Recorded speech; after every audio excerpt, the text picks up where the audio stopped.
What's going on, people, and welcome to a brand new episode of Too Many Games and Not Enough Time, the podcast where I get to speak to incredible gamers across the globe. I am your host with the most, the one and only Mr. Midas. Once again, if you've come over from TikTok, wagwan, make sure you hit that subscribe and like. Now, I'm super excited because I get to speak to some super versatile creators today. Yes, on today's show, we have creators who will go from content of Bloodborne to Capcom stealing their likeness. We are talking tasting your favorite treats. We've got two members of Our Nerd Corner, and they're not quite George and Rue, but I'll accept them. Fray and Chew, welcome to Too Many Games. How are you both doing today?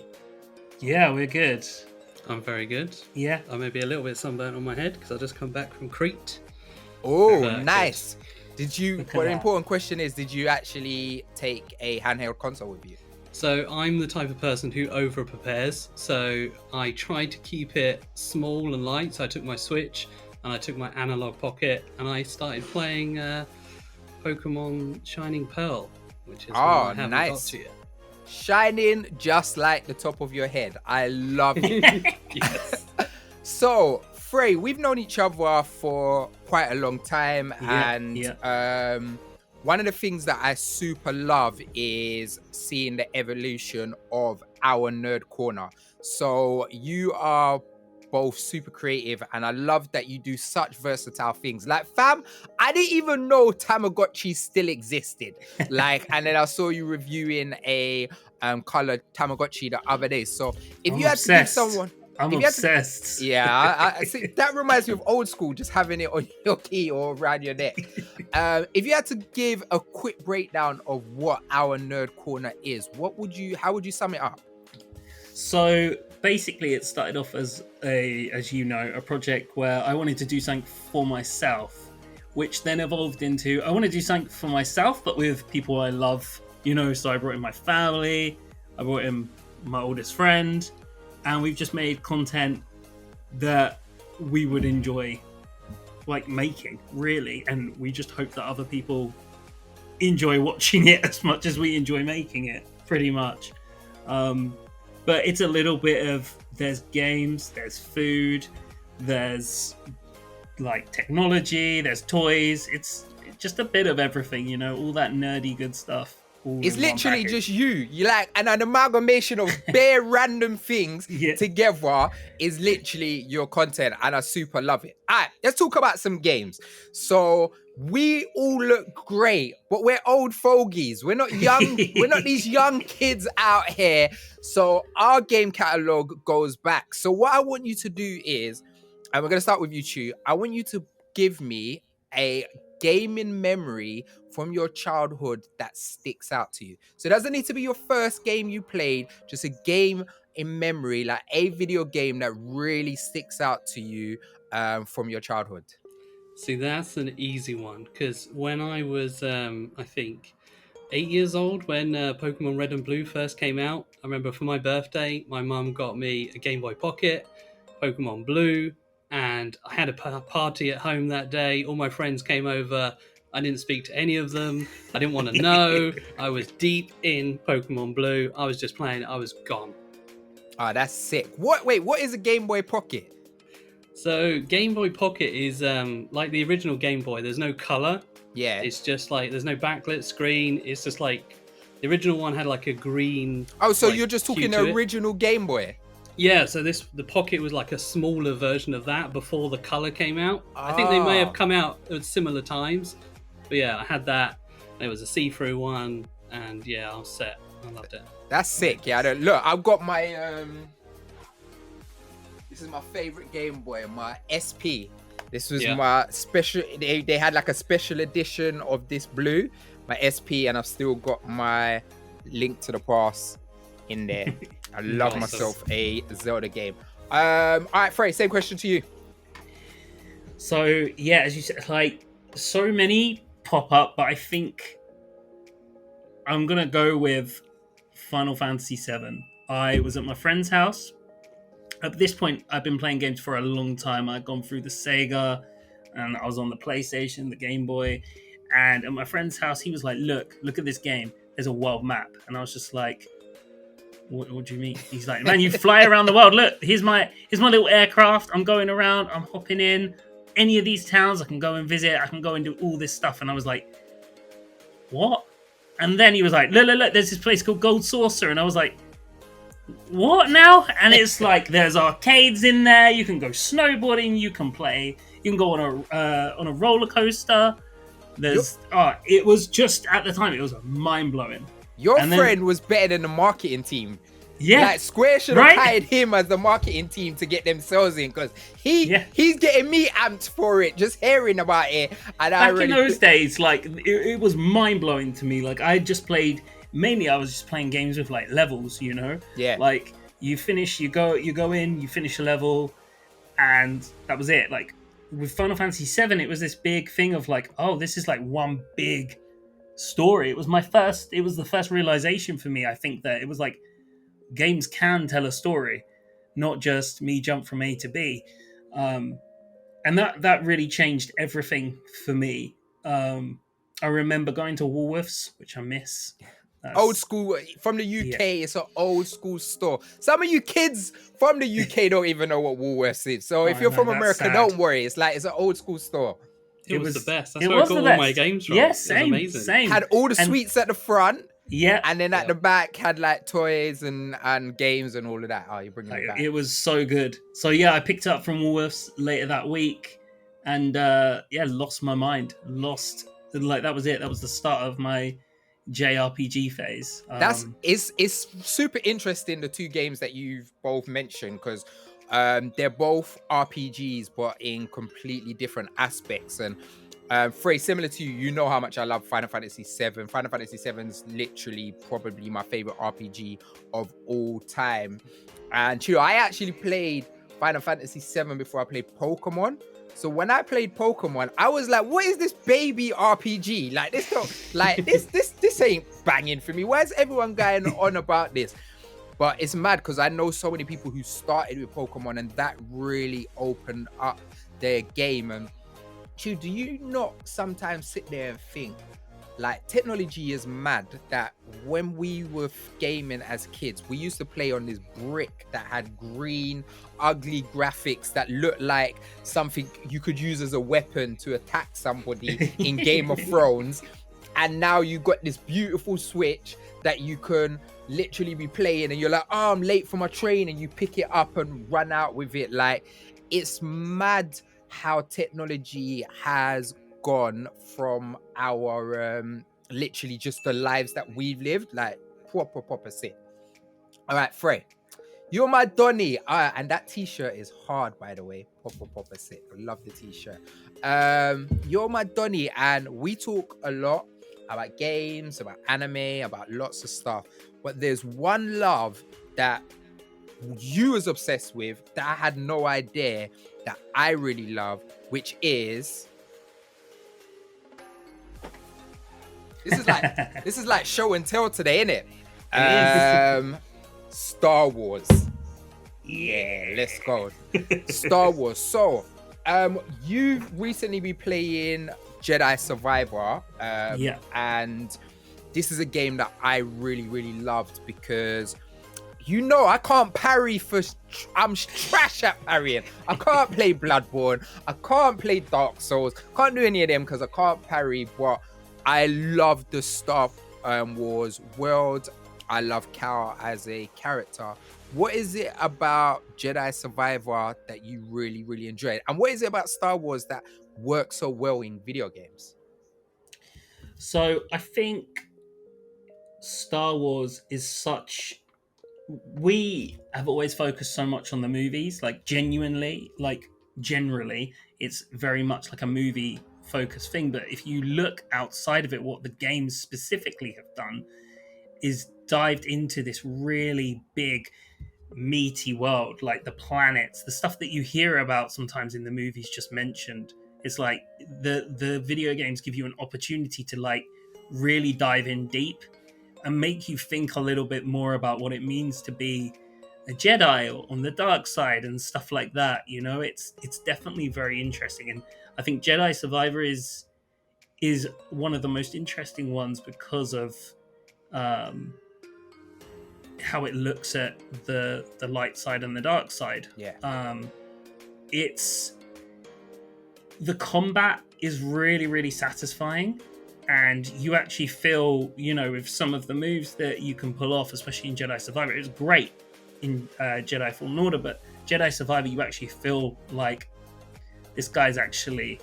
You feel badass, like proper you feel do. badass. You feel amazing. You feel like if the Jedi Order was still around, like Cal would be a Jedi Knight now. Yeah, you know. Whereas it was like, okay, this was like his apprentice game, a Padawan game, and now we're in like the Jedi Knight mode. And it's fantastic. I've told you before, like I'm a big fan of the High Republic novels. Yeah, and Jedi Survivor goes down that route. We get to see some High Republic stuff, which is very nice. When the Jedi were at the height of their influence and power. So yeah, really good game. I'm almost finished with it. I'm being very slow with games at the moment. Take your time, enjoy them, man. Yeah, that's it. Like I usually race to the finish, but I was saying to Ku the other day, like I'm just taking it easy now. It's not. Unless it's something I'm reviewing or something, then that's different. But when I'm just trying to chill out, I don't want to rush. I want to just take my time and enjoy. No, it's definitely a game to enjoy, and like you said, the way they delve into the story with Cal and even, like, I won't do any spoilers, but even some of the surprise characters that come in is so good, and I'm super excited to see what Ubisoft is gonna do now that they're gonna have a full open world, and actually, rather than you're not even gonna be a Jedi this time. So super excited to kind of see where that goes. For sure. Chew. So I am a big anime guy, like love me a waifu and all of them thing there.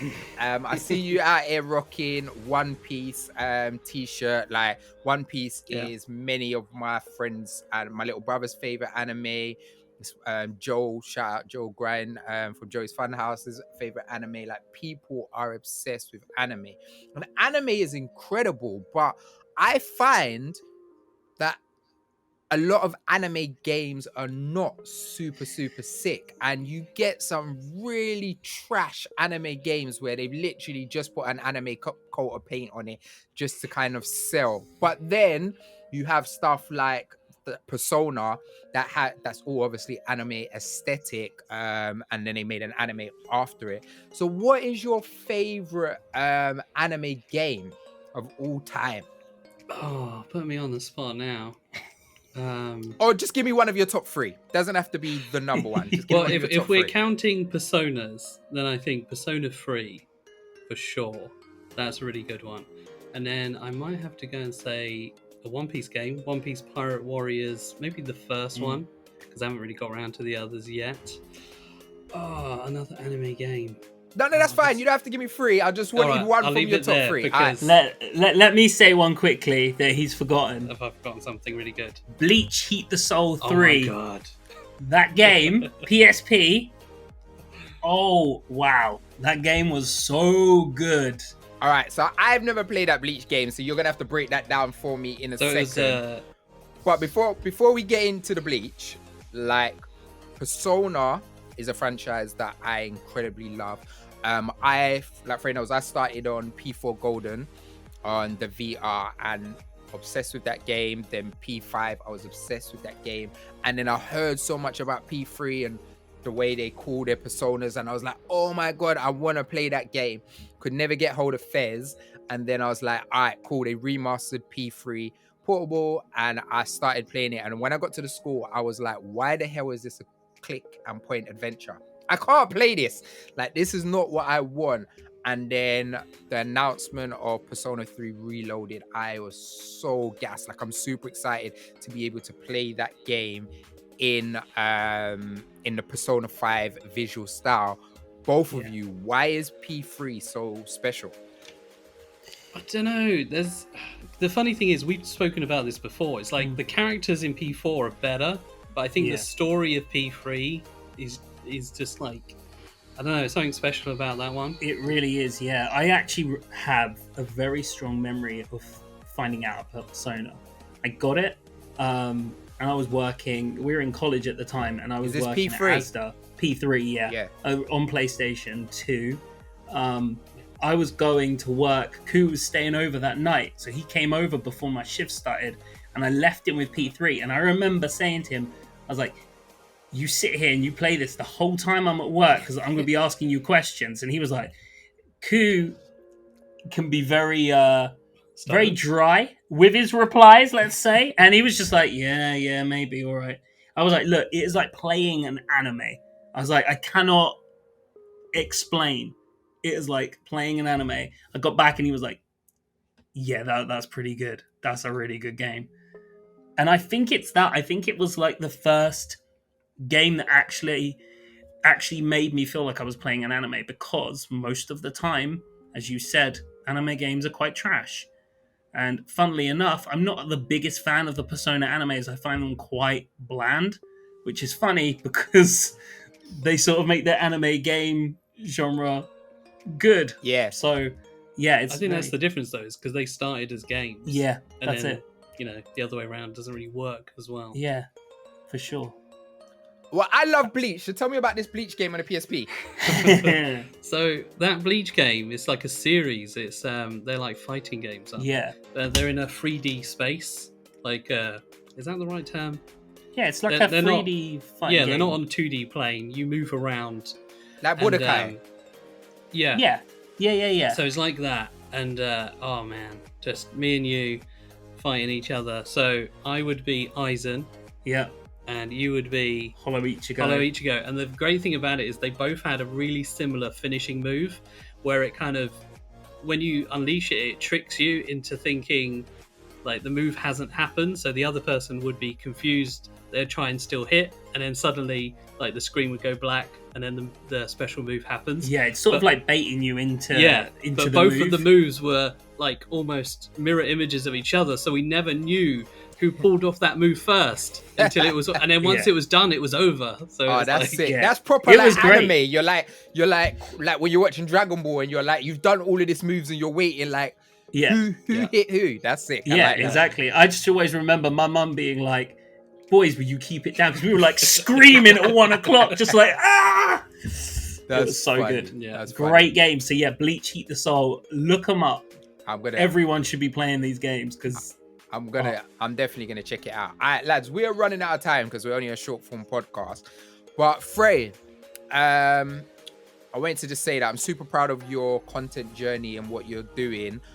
It's not easy to kind of put yourself out in this space, and seeing the growth of our Nerd Corner, seeing how you lot are getting more views, more interaction, how you've added your family dynamic, how great a dynamic you two have. It's super dope seeing the improvement on your editing and stuff like that. So I really want to send people to go and check out your content and do. But super quickly before we go, Fray, you're my doggy, you're my peoples, but we almost fell out, where our friendship almost ended because you tried to tell me Breath of the Wild was trash. Fam, if I could swing through the phone, I would have swung through the phone. But you fell in love with Tears of the Kingdom. So really quickly, we haven't got much time. Just super quickly, why did you fall in love with Tears of the Kingdom? And you need a punch in your face for saying Breath of the Wild is trash. Yep, I'll do it. No, don't do that, mate. Okay, listen. Breath of the Wild is trash to me, but only because I realized what Tears of the Kingdom. Tears of the Kingdom. Well, the reason why I love it is because the abilities make traversal of the world special.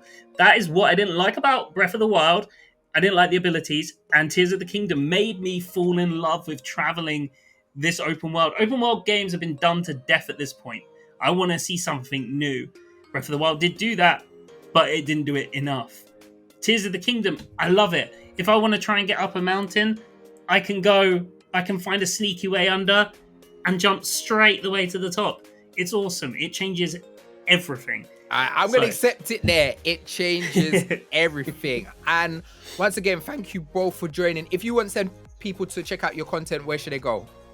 Our Nerd Corner on YouTube. Yeah, for sure. And Ray as well on YouTube, which is a channel that I do with my son. We just open Pokemon cards, have fun. Sick. Well, go and check them out. And thank you so much for staying to the end of the video. You are the MVPs. Remember, we are working towards 5K on the channel right now. So tell your friends about us. Tell your friends about Our Nerd Corner. Give us a thumbs up, a like, comment below who you want to see on the show next. And tell Fray how wrong he is about Breath of the Wild. That's it. That's all I want to see is comments about how wrong Fray is with Breath of the Wild. I don't want to hear nothing else. I'm not going to read no other comment other than Fray is wrong about Breath of the Wild. I've been Mr. Midas. You've been the MVPs. We out of here. Peace.